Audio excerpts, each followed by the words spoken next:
Hi dear friends, അസ്സലാമു അലൈക്കും, നമസ്കാരം. Welcome back to Shika's cafe. ഇന്നൊരു ചായയുടെ റെസിപ്പിയാണ് കാണിക്കുന്നത്. നമുക്ക് തലവേദന, അതുപോലെ ജലദോഷം, ചുമ, തൊണ്ടവേദന ഒക്കെ ഉള്ള സമയത്ത് കുടിക്കാൻ പറ്റിയ നല്ലൊരു ചായയാണ്. ഈ ഒരു ചായ കുടിച്ചു കഴിഞ്ഞാൽ നമുക്ക് തൊണ്ടവേദനക്കും തലവേദനക്കൊക്കെ നല്ലൊരു ആശ്വാസമായിരിക്കും. അപ്പോൾ നമ്മൾ വീട്ടിലുള്ള 2 ചേരുവകൾ മാത്രം മതി ഈ ഒരു ചായ ഉണ്ടാക്കാൻ. അപ്പോൾ നമുക്ക് എങ്ങനെയാണ് ഈ ഒരു ചായ ഉണ്ടാക്കുന്നതെന്ന് കണ്ടു നോക്കാം. അപ്പോൾ ഇതാ ചായ ഉണ്ടാക്കാൻ വേണ്ടിയിട്ട് വെള്ളം ഒഴിച്ചു കൊടുക്കുകയാണ്. ഒരു 2 ഗ്ലാസ് വെള്ളമാണ് ഞാൻ ഒഴിച്ചു കൊടുക്കുന്നത്.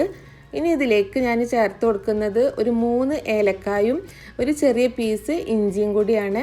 ഈ ഇഞ്ചി ഏലക്കായാണ് ഈ ഒരു ചായയിൽ നമ്മൾ ചേർത്ത് കൊടുക്കുന്നത്. അപ്പോൾ ഈ ഒരു ഇഞ്ചിയും ഏലക്കായും കൂടെ നമുക്ക് നന്നായിട്ടൊന്ന് ചതച്ചിട്ട് വേണം ചേർത്ത് കൊടുക്കാൻ. അപ്പോൾ ഞാൻ ഈ ഒരു ഇഞ്ചി ഏലക്കായും കൂടെ നന്നായിട്ടൊന്ന് ചതച്ചെടുക്കുകയാണ്. ഇപ്പോൾ ഇതാ ഇഞ്ചിയും ഏലക്കായൊക്കെ നന്നായിട്ട് ചതച്ചെടുത്തിട്ടുണ്ട്. ഇഞ്ചിയും ഏലക്കായും നമ്മളിതുപോലെ ചതച്ചിട്ട് ചേർത്ത് കൊടുക്കുകയാണെന്നുണ്ടെങ്കിൽ ഇഞ്ചിൻ്റെയും ഏലക്കായിൻ്റെ ഒക്കെ ഫ്ലേവർ നന്നായിട്ട് വെള്ളത്തിലേക്ക് ഇറങ്ങും. അപ്പോൾ ഞാനിപ്പോൾ ഈ ചതച്ചെടുത്തിട്ടുള്ള ഇഞ്ചിയും ഏലക്കായും കൂടെ ഈ വെള്ളത്തിലേക്ക് ചേർത്ത് കൊടുക്കുകയാണ്. ഇതും കൂടെ ചേർത്ത് കൊടുത്തതിന് ശേഷമാണ് നമ്മൾ ഫ്ലെയിം ഓൺ ചെയ്യേണ്ടത്.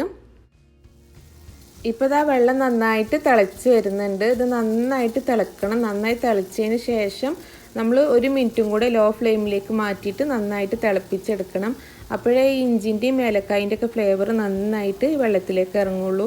അപ്പോൾ ഈ ഇഞ്ചിൻ്റെ ഫ്ലേവർ നന്നായിട്ട് ഇറങ്ങുമ്പോഴാട്ടോ ഈ ഒരു ചായ നല്ല ടേസ്റ്റ് ഉണ്ടാവുക. നിങ്ങളിപ്പോൾ വിചാരിക്കുന്നുണ്ടാവും ഈ ഇഞ്ചി ചേർത്ത് കൊടുക്കുന്നതാണോ ഇത്ര വലിയ സംഭവമായിട്ട് പറയുന്നതെന്നുള്ളത്.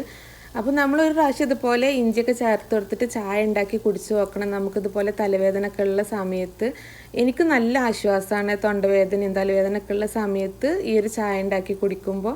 അപ്പോൾ അതുകൊണ്ടാണ് ഞാനിത് നിങ്ങൾക്ക് വേണ്ടിയിട്ട് ഷെയർ ചെയ്യണത്. ഇപ്പോൾ ഇതാ 1 മിനിറ്റൊക്കെ കഴിഞ്ഞിട്ടുണ്ട്. ഇനി ഞാനിതിലേക്ക് ചായപ്പൊടി ചേർത്ത് കൊടുക്കുകയാണ്. 1 ടീസ്പൂണ് ചായപ്പൊടിയാണ് ചേർത്ത് കൊടുക്കുന്നത്. അപ്പോൾ ചായപ്പൊടിയുടെ അളവൊക്കെ നിങ്ങളുടെ കടുപ്പത്തിനനുസരിച്ച് ചേർത്ത് കൊടുക്കുക. ഞാനിപ്പോൾ ലൈറ്റായിട്ടുള്ള ചായയാണ് ഉണ്ടാക്കുന്നത്. അപ്പോൾ ഞാൻ 1 ടീസ്പൂണാണ് ചേർത്ത് കൊടുത്തിട്ടുള്ളത്. ഇത് നന്നായിട്ടൊന്ന് തിളച്ച ശേഷം നമുക്ക് ഫ്ലെയിം ഓഫ് ചെയ്യുക. എന്നിട്ട് നമുക്കിതിലേക്ക് പാകത്തിനുള്ള മധുരം ചേർത്ത് കൊടുക്കുക. ഞാനിപ്പോൾ ഒരു 1.5 ടേബിൾ സ്പൂണ് പഞ്ചസാര ചേർത്ത് കൊടുക്കുകയാണ്. അപ്പോൾ മധുരമൊക്കെ നിങ്ങളുടെ ഇഷ്ടത്തിനനുസരിച്ച് ചേർത്ത് കൊടുക്കുക. നമ്മളിതിൽ ചായയിലൊക്കെ മധുരം കുറച്ച് ചേർത്ത് കൊടുക്കുമ്പോഴാട്ടോ നല്ല ടേസ്റ്റ് ഉണ്ടാവുക. ആ ഒരു ഇഞ്ചിൻ്റെ ഫ്ലേവറൊക്കെ നന്നായിട്ട് മുന്നിട്ട് നിൽക്കുക നമ്മൾ മധുരം കുറച്ച് ചേർത്ത് കൊടുക്കുമ്പോഴാണ്. അപ്പോൾ നമ്മുടെ ചായ റെഡി ആയിട്ടുണ്ട്. ഞാനിത് അരിച്ചെടുക്കുകയാണ്. ഈ ഒരു ചായ തലവേദനക്കും തൊണ്ടവേദനക്കും മാത്രമല്ല കേട്ടോ, നമ്മൾക്ക് വെയിറ്റ് ലോസിന് വേണ്ടിയിട്ട് നമുക്ക് ഈ ഒരു ചായ കഴിക്കാം. അപ്പോൾ വെയിറ്റ് ലോസിന് വേണ്ടിയിട്ട് കഴിക്കുമ്പോൾ നമ്മളിതിൽ പഞ്ചസാര ചേർക്കരുത്. നിങ്ങൾക്ക് എല്ലാവർക്കും അറിയുന്നതാണ്, ഇഞ്ചിയൊക്കെ നമുക്ക് വെയിറ്റ് ലോസിന് വേണ്ടിയിട്ട് നമ്മൾ ഉപയോഗിക്കുന്നതാണ്. ഇഞ്ചി, അതുപോലെ ചെറുനാരങ്ങയൊക്കെ. അപ്പോൾ ഞാനിതിൽ ചെറിയൊരു പീസ് ചെറുനാരങ്ങ കൂടെ ചേർത്ത് കൊടുക്കുന്നുണ്ട്. അപ്പോൾ ചെറുനാരങ്ങ അങ്ങനെ ചേർത്ത് കൊടുക്കുന്നതിന് പകരം നിങ്ങൾക്ക് വേണമെന്നുണ്ടെങ്കിൽ ഒരു 1/2 ടീസ്പൂണ് ലെമൺ ജ്യൂസ് ചേർത്ത് കൊടുത്താലും മതി. അപ്പോൾ ഇഞ്ചിയും ചെറുനാരങ്ങയൊക്കെ നമ്മൾ വെയിറ്റ് ലോസിന് വേണ്ടിയിട്ട് ഉപയോഗിക്കുന്നതാണ്. ഇഞ്ചി ദഹനത്തിന് നല്ലതാണ്.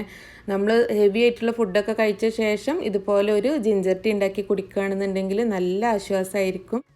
അപ്പോൾ നിങ്ങളെല്ലാവരും ഈ ചായ ഒന്ന് ട്രൈ ചെയ്ത് നോക്കണം. ട്രൈ ചെയ്ത് നോക്കിയിട്ട് നിങ്ങളുടെ ഫീഡ്ബാക്ക്സ് കമൻറ്റിലൂടെ അറിയിക്കാൻ മറക്കരുത്. അതുപോലെ നമ്മുടെ ഷികാസ് കഫേ ചാനൽ ഇതുവരെ സബ്സ്ക്രൈബ് ചെയ്യാത്തവരുണ്ടെങ്കിൽ സബ്സ്ക്രൈബ് ചെയ്യാൻ മറക്കരുത്. അതുപോലെ വീഡിയോ ഇഷ്ടമായിട്ടുണ്ടെങ്കിൽ ഷെയർ ചെയ്യാനും കൂടെ മറക്കരുത്. അടുത്ത നല്ലൊരു വീഡിയോ ആയിട്ട് നമുക്ക് വീണ്ടും കാണാം. താങ്ക്